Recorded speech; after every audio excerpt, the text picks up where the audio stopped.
everyone! This video is part of the Hart House Debating Club's outreach initiative, where we will be posting videos about different aspects and topics on debate. So stay tuned for all those topics coming up. This video is going to be on clash. All right, my name is Heather. I am a current second year, going to third year student at University of Toronto, where I am also a Hart House Debate Club member. Besides debating, I also coach, so you'll probably see me at some tournaments before. In this video, which is the first part of clash, I'm going to be talking about two topics today. First, what is clash? And secondly, how do you structure clash in your speech? So let's go with the first topic, what is clash? Fundamentally, what clash is responding to your opponent's points and presenting it first in an objective way, and then saying why you think that that point might have been either invalid, illogical, or unimpactful, or all three of the above. What clash isn't is when you go up, just state why the point is wrong without giving any logical reasons, or focusing on one specific aspect of their speech that you took note of and found wrong.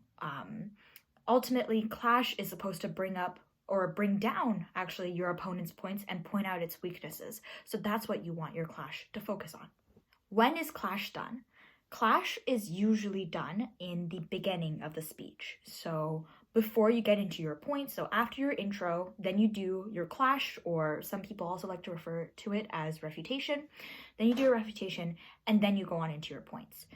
Some second speakers may actually choose to just have their whole speech be clash, and that's definitely something that you guys can choose to do as well in your speeches.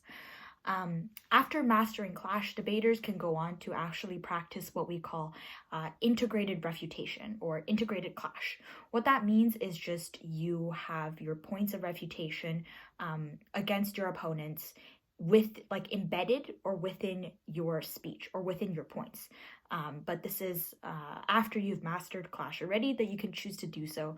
And for the sake of this video, we are just going to mainly focus on refutation or the clash in and of itself. Okay, before we actually move on to talking about the structures of clash or how we can structure it, we do have to say a note on rebuilding. So rebuilding is, in very basic terms, you're just refuting the refutation. What that means is your opponents are definitely going to have refutation or clash to your point. And before you do refutation or before you do clash, you will mention what they have said against your points and tell the judge or tell whoever you're speaking to why their points of refutation are flawed. Once again, you're just refuting the refutation, and that's what rebuilding is. And it is usually done, once again, before the rebuttal. So the second part of this video is how do you structure clash? We are going to present this through two lenses. Firstly, how do you physically structure clash? And secondly, structurally, what should be the focus of clash? So let's talk about physical first. So when we're talking about physical, we're talking about note-taking wise. I think most debaters tend to struggle the most with this because as you're listening to your opponents speak about a point, obviously you cannot be writing down every single thing that they say. So it's all about effective note-taking so that you're taking down the most important aspects of their speech so that when you do go up to do your refutation, you're able to target the specific and most important parts of their speech that needs to be taken down and not just a few examples or a few impacts that they bring up. So physically, what my piece of paper usually looks like is if you can imagine in your brains, or if you have a piece of paper in front of you, you have this rectangle piece of paper. And what I do is I draw a big T. So a line right across from the top and a line down the middle vertically. And one side of that T, right side or left side, is dedicated to what the other people have said or what your opponents have said already in their speeches. The other side is dedicated to my responses or what your responses are to what your opponents have said. But usually I would recommend on the side in which you're writing down what your opponents have said, you can just write the point title, which is the most important part. So write down the point title, important lines of analysis that shows the flow of logic of the points, the impacts, the number of them, like number them as well, so that you're clear on what number of impacts you need to target. And then you draw an arrow directly to the side with which you will write the way in which you'll refute to those ideas. And so, for example, if there is one line of analysis, draw an arrow and then say, like, my first refutation of that is like A, this, B, this. So that's how you will, or that's why you will hear debaters sometimes referring to, like, I have three lines of refutation to this one point. And that's the way you can organize it. Essentially, the way you do rebuilding, like we talked about earlier, which is, refuting the refutation that was presented for your points already, is you have another piece of paper and you split it into three. So instead of drawing a T now, you're drawing like the horizontal line and then two lines cutting the page into thirds. First column is what your partner has already said or what your team has already said. So just bullet point or write down the point titles of your own team. The middle column is dedicated to what the opponents have said towards those points or towards those examples that are, that carry the case forward for your team if they are major examples. And then the third column is dedicated to what I will say in refutation to what they've said in the middle column. So that's what it will look like. The second part of how do you structure a clash. Structurally, the focus of your refutation, you can do it two ways. First, you can do it point by point, in which you address individual arguments and ideas. The second way is thematic, in which you group the ideas that has been presented based on themes that they fall into and take them all down at once. So thematics. So some themes that can come up in a debate round, and this is obviously dependent on the topic that you receive, but if you get something that's based more on like societal changes or societal norms, right? Obviously some themes that will come up is like freedom of choice, freedom of speech, personal rights. So those are all big themes that you can incorporate into your rebuttal and prove why you've won on those themes. What I do want to point out about those two ways in which you do it, whether you do it point by point or thematics, these are all both great ways to do your rebuttal. However, I would say starting out, it would be really good to practice using point by point, only because it's just slightly easier than doing themes. Because with doing themes, you would need to be a lot more familiar with the topics and know what are the big and central themes that are going to occur in this debate. So practice point by point on your own first, and as you get more familiar and get used to different types of topics that are out there, you will definitely be much more accustomed with doing thematics as well. All right, so that's my part one of how to do clash, or what is clash. Now I'm going to pass things on to Saara, who is now going to talk about the types of responses and how to prioritize clash. Thank you guys for watching. Okay. Hey everyone, and welcome to the second part of the Clash seminar. My name is Saara, and I'll be taking you through the second part of this video. In the first part of the video, Heather has already gone through some basics of Clash. We've gone through what Clash is, what rebuilding is, and also how to structure the two to effectively present Clash. So what I'm going to do is I'm going to be going through some pretty stock types of responses that you can generally apply to most rounds, and I'm also going to be going through how to prioritize Clash. So talking through how you prioritize responses and how you prioritize what material you should be responding to. So let's go through the first part on some types of responses. So obviously, all arguments are different, and as a result, the ways in which you respond to arguments are going to be different and depend both on the argument itself and also the way in which you present that argument. But there are a couple of types of responses that you can pull from pretty easily to, again, apply to different types of arguments. So we're going to be going through those right now. So the way that I'm going to do this is I'm going to go through three types of responses, and we're going to be using the motion, "This house would ban gambling." Pretty straightforward motion, but just to illustrate all these types of responses in action. So the first type of response is, firstly, that the argument that you're responding to is simply wrong. It is logically flawed. This is the most simple type of response because all you need to do is tell the judge the argument is wrong and then obviously explain a few reasons why. So, with the motion, this House would ban gambling. Let's say you are on opposition and proposition has an argument about how banning gambling stops gambling as a whole. Because once the government bans it, they ban casinos, they ban horse races and betting on horse races, like various types of gambling, and as a result, an individual's access to gambling is directly cut off and they're likely to stop.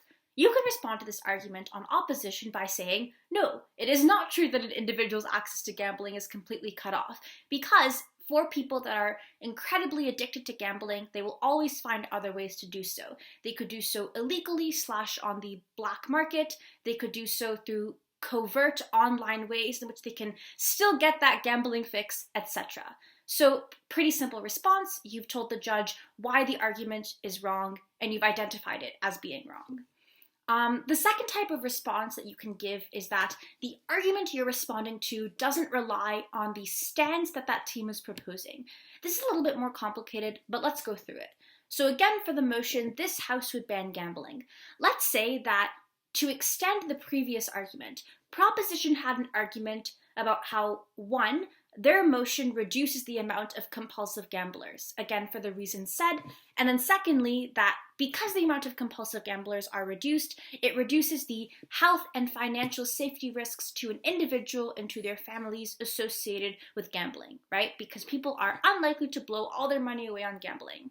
Opposition can prove that it's not necessary to ban gambling in order to decrease the amount of compulsive gamblers, that you can support increased access to rehabilitation services that allow individuals to access treatment for their addiction without the need to shut down all casinos, and that in fact that those who are this addicted to gambling are unlikely to stop even if the state were to ban it. Right? Because again, if you're a compulsive gambler, you're going to find other ways in which you can easily access gambling. Another way that you can strengthen this response is by proving not only that props argument doesn't rely on their stance, but also proving that the argument that they're presenting has direct harms. So, in addition to you proving that you don't need to ban gambling in order to decrease an individual's access to gambling, you can also say that banning gambling has a net harm, because there does exist the ability to just go to casinos when you're visiting Vegas just to have some fun and to come home not being addicted to gambling and not having the need to compulsively gamble. And more importantly, that banning gambling and banning casinos stops a thriving industry from continuing to thrive, right? So, in general, to recap, this type of response involves you proving that an argument that the team is presenting doesn't rely on the stance that they're presenting, and moreover, that that argument has direct harms. The third type of response is that the argument that you're responding to is less important than your arguments. This is known as the even if response, because you're essentially saying that even if all of proposition's arguments are correct, the impacts of your arguments are more important, and thus the judge should weigh your arguments highly. So, again, for this House would ban gambling. Let's say that proposition has an argument that not only is banning gambling the best way to cut off compulsive gamblers from accessing their addiction, but that the state has a duty to step in since individuals are essentially coerced into gambling through flashing lights and the allure of casinos within Vegas, for example. And thus, since they're coerced into gambling, their lives end up being severely harmed without them even knowing it. So you can say that even if the state has a duty to step in, this moral duty doesn't really mean much if the state can't effectively cut off individuals from gambling and if people are going to find other ways in which to gamble. Thus, you would rather them gain access to rehabilitation and cut off the need to gamble illegally. Even if this means that in the short term, an individual's access to gambling isn't cut off as effectively, in the long term, you deal with their addiction in a more robust way. So, a note about this response is that it relies on you being able to weigh your impacts as more important than the impact that the other team brings up. And there are a couple of ways that you can do this. The first way is that proving your impacts are the most long-lasting, as was done earlier, like in the response I just gave. Secondly, proving that your impact may be more necessary in the short term, that there is an urgent need and that you uniquely meet that urgent need on your side. Thirdly, that your impacts effectively address the most people, so proving that your arguments help more people and thus your arguments should be weighed more highly. And fourthly, that your arguments impact the most vulnerable people, so you effectively help the people who need that help the most. So, importantly, you're obviously not going to be able to use all of these pieces of framing in every single response that you give, right? But these are some pieces of framing that are important to keep in the back of your head, just for when you use those even if responses, you can pull the one out that makes the most sense. So, a quick note. When you guys are doing clash, it is typically more important to clash with the mechanisms of an argument than the impacts. So that is to say that it's more important for you to disprove how an argument happens and why an argument is true than it is for you to disprove what the argument actually does. So, in the same example from earlier, to quickly illustrate that, Prop's argument about how it reduces the amount of compulsive gamblers and it reduces the health and safety risks associated with gambling. If you can effectively take down the idea that the motion does not reduce the amount of compulsive gamblers, that is more important because you've effectively also taken down that that motion reduces the health and financial risks associated with that. It would be more important thus for an op team to take down the mechanism because the impacts naturally rely on that mechanism. By taking down the mechanisms, you take down the impacts. However, obviously impacts shouldn't be just ignored. It's still important to weigh out impacts using the even if response discussed earlier. So, the next part of this video is on how to prioritize clash. So, particularly, how do you prioritize responses and the material that you're responding to? So, very important. You don't need and you shouldn't try to prove that every single idea brought up by another team is wrong in order to win a round. When doing clash, think of quality over quantity. It is more important for you, and we'll get into how to do this later, but it's more important for you to identify the most important arguments for you to respond to and effectively take those really important arguments down. Because if you leave a couple of arguments not super effectively responded to, that is in general more okay if you've effectively responded to the most important types of arguments.